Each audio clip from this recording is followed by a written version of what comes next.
మనిషి పాపానికి బానిసయ్యాడా? మనిషి పాపం చేయడానికి ఇష్టపడుతున్నాడా? మనిషి తన జీవితంలో పాపాన్ని కోరుకుంటున్నాడా? కోరుకుంటున్నాడు. మనిషి ఎప్పుడైతే పాపాన్ని కోరుకోవడం ప్రారంభించి పాపం చేయడం అలవాటు చేసుకున్నాడో అప్పుడు దేవుడు కూడా మనిషిని చంపడం ప్రారంభించాడు. ఎందుకంటే ఒక్కటి గమనించాలి, ప్రకృతిలో మార్పులు జరుగుతున్నాయంటే దానికి ప్రధానమైన కారణం ఏంటంటే మనిషిలో మార్పులు జరుగుతున్నాయని అర్థం.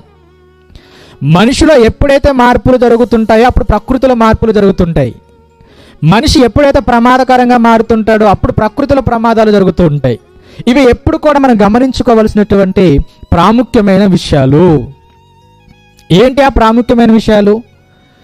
ప్రకృతిలో ఒక ప్రమాదం జరుగుతుందనంటే వెంటనే మనం అనుకోవాల్సింది ఏంటి? మనిషిలో కూడా ఏదో ప్రమాదాలు వాటిల్లుతున్నాయి.